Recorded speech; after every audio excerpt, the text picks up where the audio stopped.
नमस्कार भाइयों।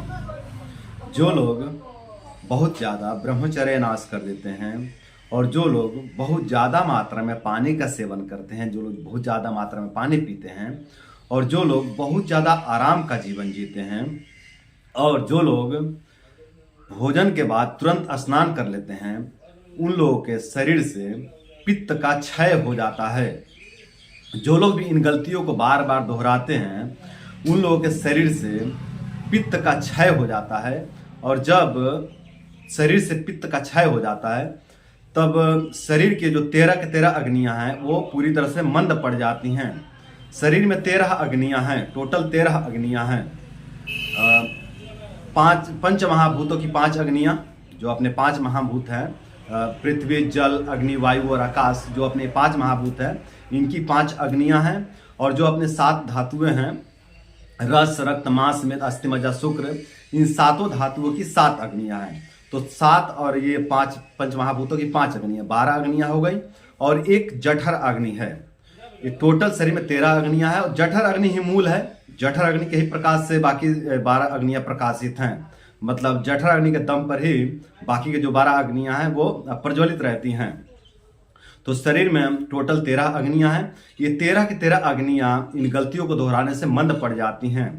बहुत ज़्यादा ब्रह्मचर्य नाश कर लेने से, बहुत ज़्यादा मात्रा में पानी के सेवन करने से और बहुत ज़्यादा आराम का जीवन जीने से और भोजन के बाद तुरंत स्नान कर लेने से, इन गलतियों को बार बार दोहराने से अपनी जो ये 13 की 13 अग्नियां हैं ये पूरी तरह से मंद पड़ जाती हैं।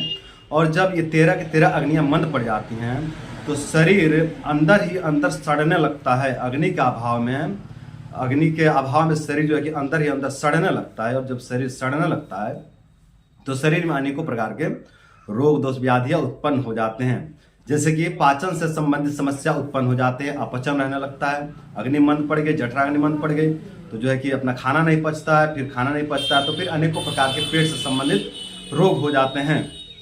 फिर जो है कि शरीर पूरी तरह से ठंडा पड़ जाता है, पूरा ठंडा पड़ जाता है शरीर, मतलब हाथ, पैर, पेट, पूरा शरीर ठंडा पड़ जाता है। शरीर की पूरी उत्साह और एनर्जी ही नष्ट हो जाती है, क्योंकि जो अग्नि है ना, यही आपको उत्साह देती है, यही आपको एनर्जी देती है। अगर ये संतुलन में रहे तो, यदि ज़्यादा हो जाए तब भी समस्या होती है, लेकिन इसका संतुलन में रहना बहुत ज़रूरी है। अगर ये संतुलन में रहे तो आपको उत्साह देती है, आपको एनर्जी देती है, आपको खाना पचा के देती है और आपको कॉन्फिडेंस देती है। और जब ये अग्नि मंद पड़ जाती है तो आपको इन सब की कमी हो जाती है। आपको अपचन रहने लगता है, आपको कॉन्फिडेंस की कमी हो जाती है, आपका उत्साह घट जाता है, आपकी एनर्जी घट जाती है।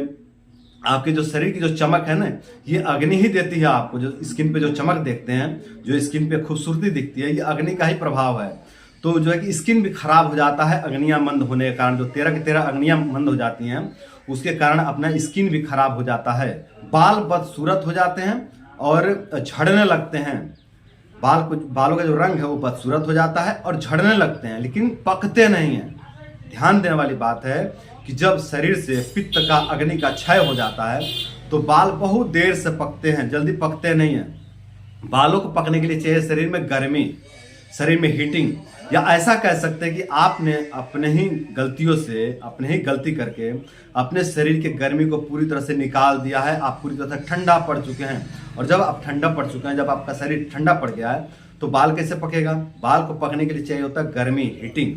तो आपका बाल नहीं पकेगा। अगर यदि आपके शरीर का पित्त का क्षय हो गया है तो आपका बाल बहुत देरी से पकेगा, लेकिन बहुत देरी से पकेगा, जल्दी बाल नहीं पकेगा।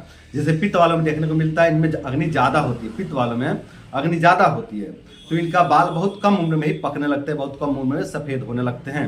लेकिन कफ वालों के साथ और वात वालों के साथ ऐसा नहीं होता, क्योंकि इनके अंदर अग्नि की कमी होती है, अग्नि की मंदता होती है, जिसके कारण इनका बाल बहुत देरी से पकता है। और अग्नि क्षय होने के बाद यही तो होता है कि शरीर में वात दोष और कफ दोष का प्रकोप हो जाता है, जिसके कारण बाल बहुत देरी से पकता है।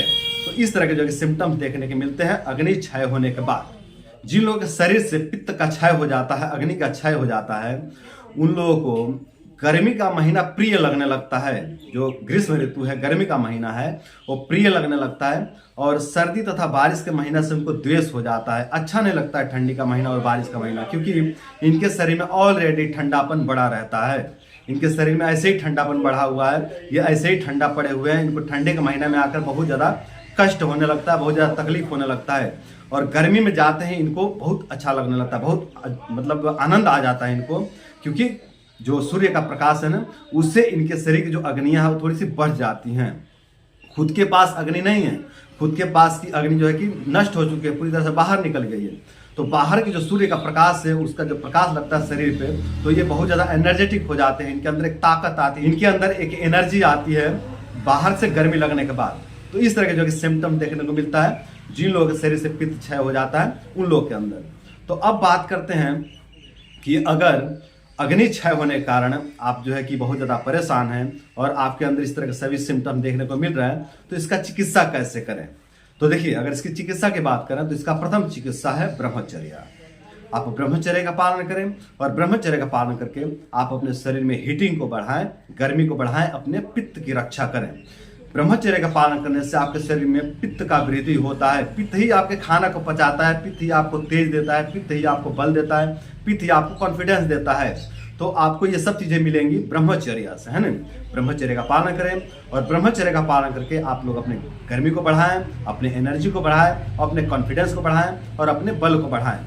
दूसरे चिकित्सा की बात करें तो आप लोग पित्तवर्धक औषधियों का सेवन करें, जैसे कि सौंठ, पिपली, काली मिर्च, चित्रकादिवटी, हिंगवाष्टक चूर्ण और अपना कुमारी आसव, द्राक्षासव, अभ्यारिष्ट, इस तरह के जो गरम गरम दवाइयां हैं ना, इसका सेवन करें।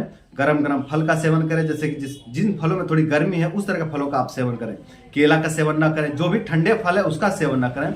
जो थोड़े गर्म प्रकृति के फल हैं, जो गर्म तासीर के फल हैं, उनका सेवन करें। जैसे कि बादाम जो अपना जो पिस्ता वाला आ जाता है उसका भी सेवन कर सकते हैं, और जिसको गांव में बादाम कहते हैं, जो सिंगदाना है, उसका भी सेवन कर सकते हैं। इस तरह के गर्म फलों का आप सेवन करके अपने शरीर में गर्मी को बढ़ा सकते हैं। गर्म औषधियों का सेवन करें, गर्म फलों का सेवन करें, गर्मा गर्म खाना खाएं, बासी खाना ना खाएं, ठंडा खाना ना खाएं। और जो गलतियां मैंने गिनाया है उन गलतियों को ना दोहराएं। मतलब ज़्यादा मात्रा में आप पानी ना पिएं, ज़्यादा आराम का जीवन ना जिएं, थोड़ा परिश्रम करें, थोड़ा व्यायाम करें। इससे जो है कि शरीर में अग्नि बढ़ती है। और भोजन के बाद तुरंत स्नान ना करें, भोजन के बाद तुरंत स्नान करने से भी शरीर की अग्नि मंद पड़ जाती है। तो इस तरह की इन गलतियों को ना दोहराएं और ब्रह्मचर्य का पालन करें, गरम गरम औषधियों का सेवन करें, गरम गरम फलों का सेवन करें। इससे आपके शरीर में गर्मी बढ़ेगी, हीटिंग बढ़ेगी, और उस गर्मी से, उस हीटिंग से आपको बल की प्राप्ति होगी, आपका कॉन्फिडेंस लेवल बढ़ेगा, आपके शरीर में चमक आएगा, आपके चेहरे पर चमक आएगा, आपके बालों में चमक आएगा, आपके बालों में मजबूती आएगी। जो भी मतलब आपके शरीर में उपद्रव उठे हैं वो सभी उपद्रव आपके धीरे धीरे पूरी तरह से ठीक हो जाएंगे। तो मेरे भाइयों, उम्मीद करता हूं कि इस वीडियो को फॉलो करके आप लोग ब्रह्मचर्य का पालन करेंगे, और ब्रह्मचर्य का पालन करके आप लोग अपने शरीर में अग्नि को बढ़ाएंगे, और अपने अग्नि को बढ़ा करके आप लोग अपने रोग दोष बीमारी को दूर करेंगे, और अपने रोग दोष बीमारी को दूर करके आप लोग अपने जीवन को सुंदर, सरल एवं सफल बनाएंगे। तो आज के लिए इतना ही। नमस्कार।